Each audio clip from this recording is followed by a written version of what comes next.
আসসালামু আলাইকুম রহমতুল্লাহি অবরকাতুহু। সম্মানিত দর্শক, বর্তমানে ডক্টর মোহাম্মদ ইউনূসের যে অন্তর্বর্তীকালীন সরকার, এই সরকারের যারা কর্তা ব্যক্তি, তাদের কারোর মধ্যেই মানবিকতাবোধ, রাজনীতিবিদদের যে সহজাত প্রো পিপল অ্যাক্টিভিটিস এবং অন্যান্য যে সকল মানবিক এবং মানবীয় যে আচরণ, যেগুলো সাধারণত রাজনীতিবিদরা করে থাকেন, আমরা সেটা তাদের মধ্যে দেখছি না। অবস্থা দৃষ্টে মনে হচ্ছে যে আমরা একটা নিষ্ঠুর সময় পার করছি এবং রাষ্ট্র ক্ষমতায় যারা আছেন, তারা একটি নির্দয়, নির্মম এবং নিষ্ঠুর শাসন ব্যবস্থা পরিচালনা করছে। এটিকে আপনি অনেকটা রোবটিক অ্যাডমিনিস্ট্রেশন বলতে পারেন।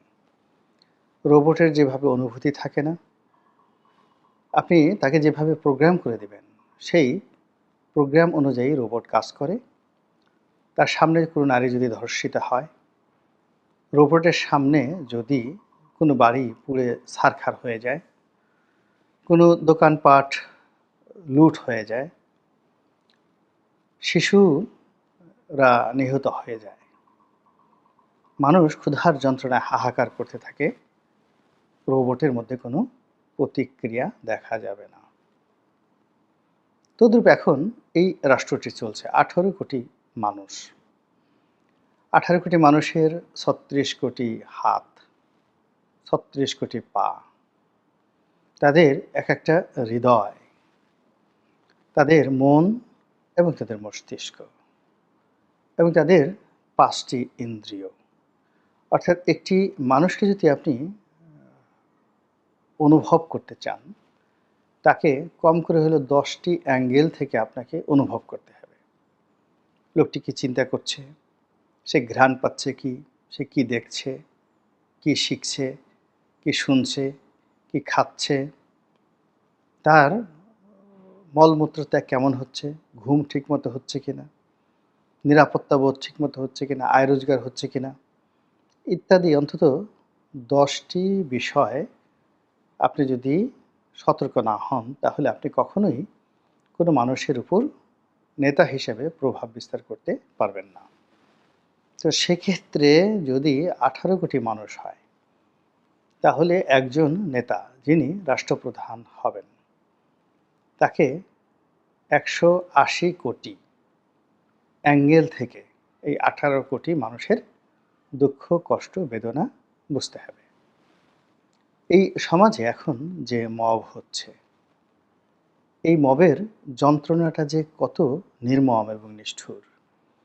এখানে বিএনপি, জামাত, আওয়ামী লীগ, হেফাজত, তাবলিগ থেকে শুরু করে সাধারণ আমজনতা কেউ কিন্তু এই মবের যে তাণ্ডব, এই তাণ্ডবের লীলা খেলা থেকে মুক্ত নয়।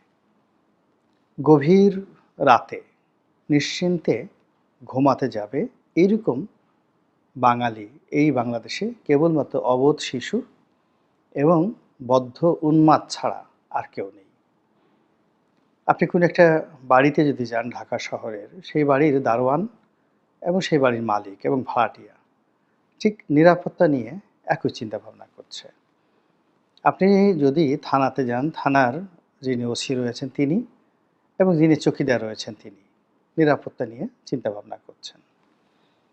নিরাপত্তার সঙ্গে সঙ্গে আয় রোজগার নিয়ে সমস্যা হচ্ছে। একটার পর একটা শিল্প কলকারখানা বন্ধ হয়ে যাচ্ছে এবং সেই শিল্প কলকারখানার পাশাপাশি দোকানপাট বন্ধ হয়ে যাচ্ছে। অর্থাৎ ধরুন একটা বড় শিল্প প্রতিষ্ঠান বেক্সিমকোর কথাই ধরি। তো বেক্সিমকোর যদি 50,000 শ্রমিক এবং কর্মচারী কোনো একটি শিল্প প্রতিষ্ঠানে তাদের ইউনিটে কাজ করে, তো সেখানে সেই শ্রমিক কর্মচারীদের নিত্য এবং নৈমিত্তিক বিষয়াদি সামাল দেওয়ার জন্য সেখানকার ক্ষুদ্র বাড়িওয়ালা, ছোট ছোট দোকানদার, সেখানকার টেম্পু চালক, তারপরে সেখানকার সেলুন, অন্তত 100টি পেশা এবং পরিবেশ জড়িত। তো এই 50,000 লোকের সঙ্গে আরও 50,000 লোক জড়িত বাইরের। তো কাজেই এরকম একটা শিল্প প্রতিষ্ঠান বন্ধ হওয়ার সঙ্গে সঙ্গে সেখানের অনেক ছোটোখাটো দোকানপাট, জীবিকা হুমকির মুখে পড়েছে, বন্ধ হয়ে গেছে। এই বিষয়টিকে অনুভব করার জন্য, অনুধাবন করার জন্য, সমাধান করার জন্য যে আন্তরিকতা দরকার, সেটি বর্তমান যারা সরকার পরিচালনা করছে তাদের মধ্যে নেই। তারা হঠাৎ করে কেউ রেবান চশমা পরছেন, কেউ ডানহিলের চশমা পরছেন এবং খুব স্টাইলিশড হয়ে চোখে মুখে এক ধরনের কর্তৃত্ববাদ নিয়ে আজ এটা বন্ধ করো, কালোটা বন্ধ করো, এসব কথা বলে পুরো শিল্প অঙ্গনকে শেষ করে দিচ্ছে।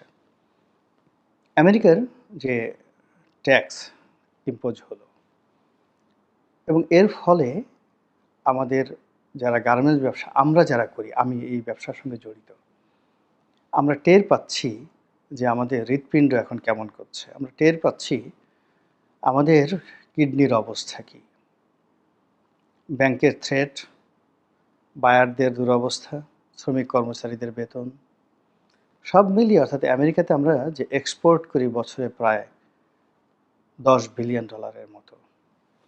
তো এই $10 বিলিয়ন যে ট্রানজ্যাকশন যদি মাত্র 1 মাস বা 2 মাসের জন্য একটা অনিশ্চয়তার মধ্যে পড়ে, এই অনিশ্চয়তা মোকাবেলা করার মতো সক্ষমতা আমাদের কোনো শিল্প প্রতিষ্ঠানের নেই।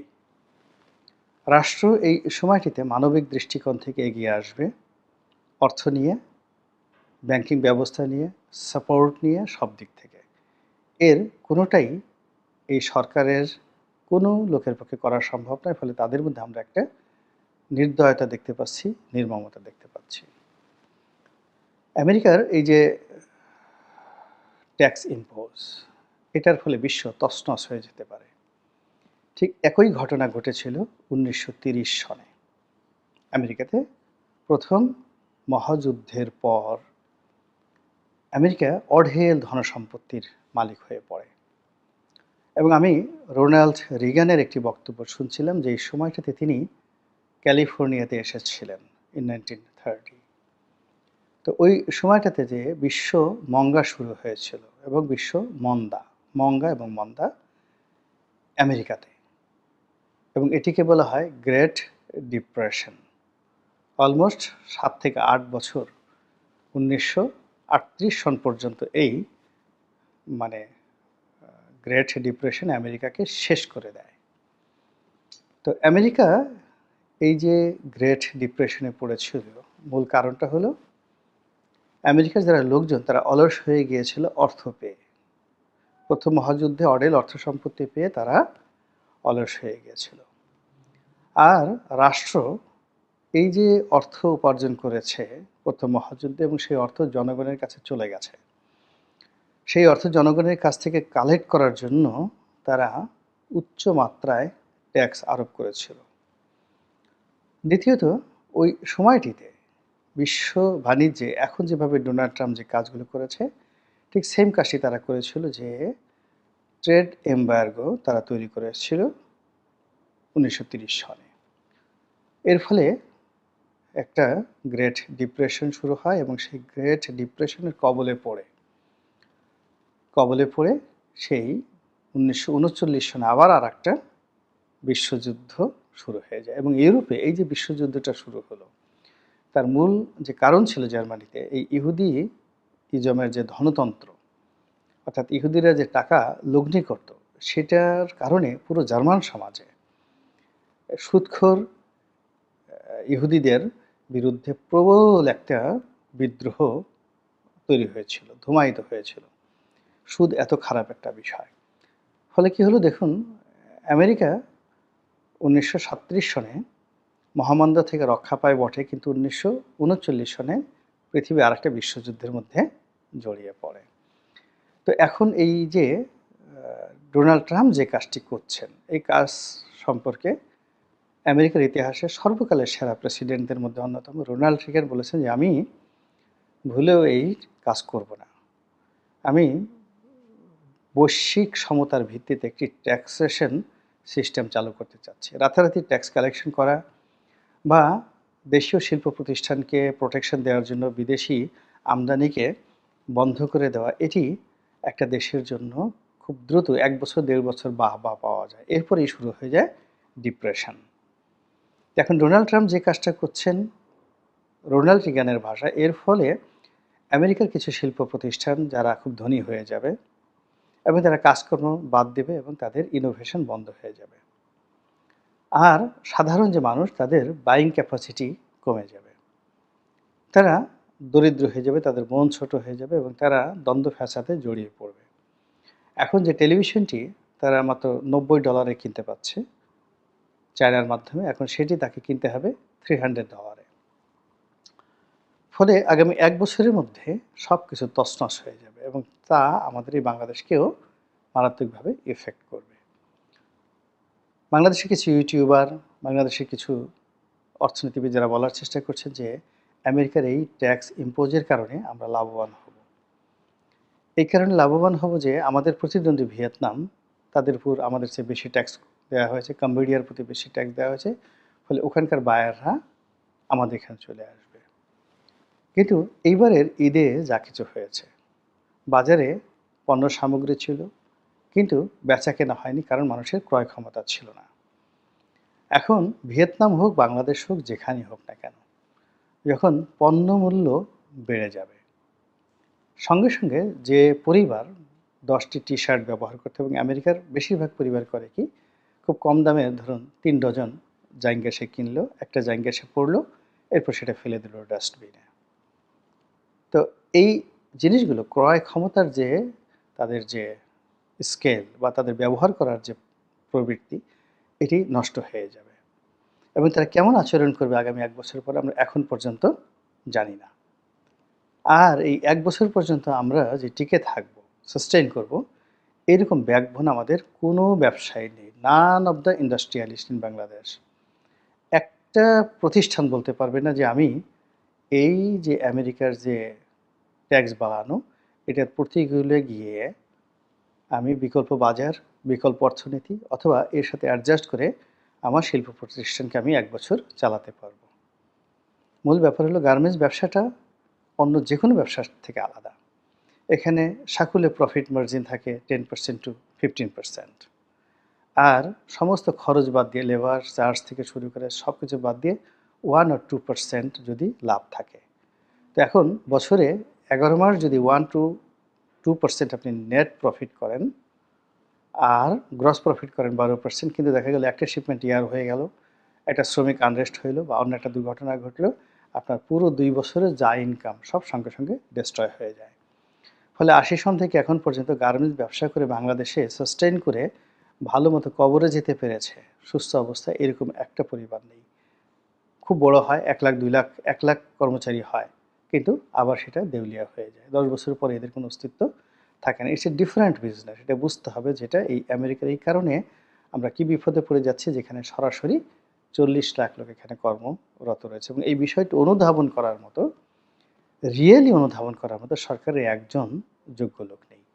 এখন ডক্টর মোহাম্মদ ইউনূস তিনি তো ঋণ দেন এবং ঋণের বিপরীতে তিনি সুদ গ্রহণ করেন এবং টাকা না দিলে কোনো গরিব মানুষ, অনেক গ্রামীণ ব্যাংকের লোক, তাদেরকে যে কী দুর্ভোগে পড়তে হয়েছে, অপমান হতে হয়েছে, মার খেতে হয়েছে, কোর্টে যেতে হয়েছে, কিন্তু ঋণ মওকুফ হয়নি। ফলে তিনি গার্মেন্টস ব্যবসায়ীদের কষ্ট বুঝবেন না, আসিফ নজরুল, রেজওয়ানারা বুঝবেন না।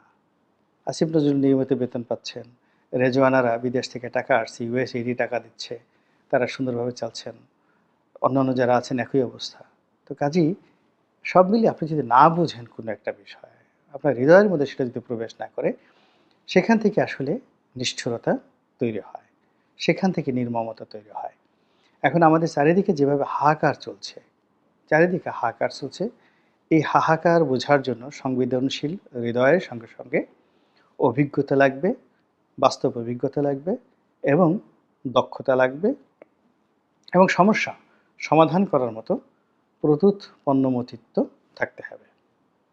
আদারওয়াইজ কথা বলা যাবে, তারপরে মিথ্যা তথ্য ছড়ানো যাবে, মুনাফিকি করা যাবে, মানুষকে খুব অল্প সময়ের জন্য বিভ্রান্ত করা যাবে, কিন্তু লং রানে গিয়ে মানে যেটা নিষ্ঠুর এবং নির্মমতার যে পরিণতি, সেই পরিণতি ভোগ করতে হবে। আল্লাহ আমাদের সবাইকে হেদায়েত দান করুন এবং হেফাজত করুন। আসসালামু আলাইকুম ওয়া রাহমাতুল্লাহি ওয়া বারাকাতুহু।